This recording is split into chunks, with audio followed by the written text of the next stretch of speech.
प्रत्येक स्थिति परिस्थिति में भगवान की कृपा का अनुभव करना चाहिए। वही भगवान का भक्त है, वही भगवान का शरणागत है, वही भगवान का प्रेमी है जो प्रत्येक स्थिति परिस्थिति में, सुख में, दुख में, हानि में, लाभ में, जय में, पराजय में, किसी भी अवस्था में जो भगवान की कृपा का अनुभव करता है, वास्तव में वही भगवान का शरणागत प्रेमी भक्त है। एक राजा का वजीर था, मंत्री था।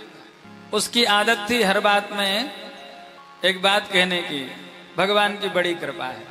हर बात में कहता भगवान की बड़ी कृपा है। आदत पड़ गई थी, स्वभाव हो गया था, भगवान की बड़ी कृपा है। एक दिन राजा की कट गई, वो तलवार में बढ़िया शान रखवा करके और उसको ऐसे ऐसे चेक कर रहे थे, धार कैसी है।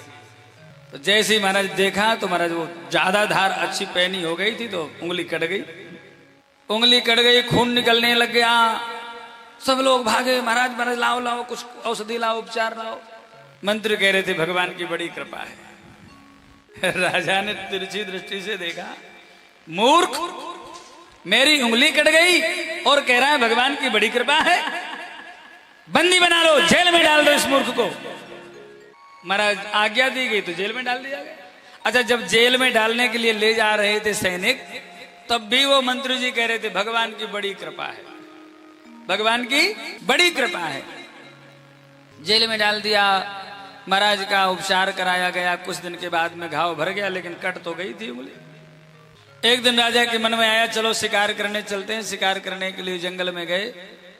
महाराज सैनिक सब भटक गए घनघोर जंगल में, और राजा शिकार के पीछे पीछे दूर तक चले गए। राजा भी भटक गए, अकेले पड़ गए। तभी महाराज वहां के जंगली किसी राजा, जंगली दस्युराज ने मनौती मानी कि मनुष्य की बलि चढ़ाएंगे। महाराज सैनिकों को खोजने के लिए भेजा, राजा ही मिल गए। पकड़ के ले गए राजा को। जाकर के देवी जी के सामने उपस्थित किया गया। बलि चढ़ाने की तैयारी हो गई। तब तक जो दस्युओं के पुरोहित थे, उन्होंने कहा देखो पहले कहीं खंडित तो नहीं है, कहीं से खंडित होगा तो बलि स्वीकार नहीं करेंगी देवी जी। अब महाराज देखा गया चारों तरफ से, महाराज हाथ पैर नाक कान सब देखा तो उंगली कटी थी थोड़ी सी। अरे महाराज उंगली कटी है, अरे तो हटाओ हटाओ, बोले खंडित है, खंडित की बलि नहीं चढ़ेगी। और छोड़ दिया गया।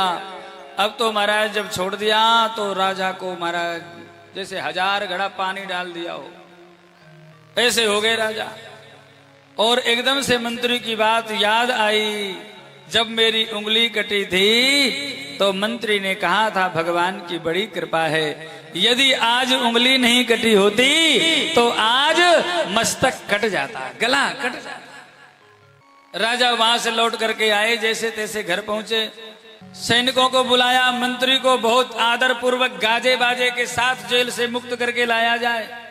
आगे आगे फूल डालते हुए लाओ, हाँ बढ़िया स्वागत करते हुए लाया गया मंत्री को। महाराज मंत्री जी आए, राजा ने उठ करके बहुत स्वागत किया, खूब उपहार दिया, रत्न आभूषण दिए और कहा मंत्री जी आपकी बात सत्य हो गई, आपने जो कहा था कि भगवान की बड़ी कृपा है सिद्ध हो गई।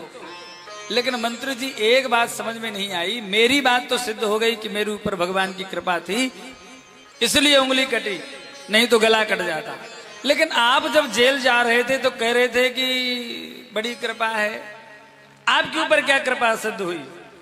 बोले महाराज यदि मुझे आप जेल नहीं भेजते सब सैनिक भटक सकते थे, लेकिन मैं आपका साथ कभी नहीं छोड़ सकता था। मैं आपके साथ में होता, आप तो खंडित थे सो बच गए, मैं तो अखंड था। लोग कहते राजा को छोड़ो मंत्री की बलि चढ़ाओ, तो महाराज आज मेरा गला कट गया होता, इसलिए आपने मुझे जेल में भेजा और मैंने कहा बड़ी कृपा है, तो मेरे ऊपर भी भगवान की बड़ी कृपा थी। इसलिए प्रत्येक स्थिति परिस्थिति में भगवान की कृपा का अनुभव करना चाहिए। वही शरणागत है, वही भगवान का प्रेमी है, वही भगवान का भक्त है। इसीलिए जलना नहीं चाहिए किसी पड़ोसी को, किसी मित्र को, किसी भैया को, अपने घर के किसी व्यक्ति की उन्नति हो रही है तो भगवान की कृपा का अनुभव करो।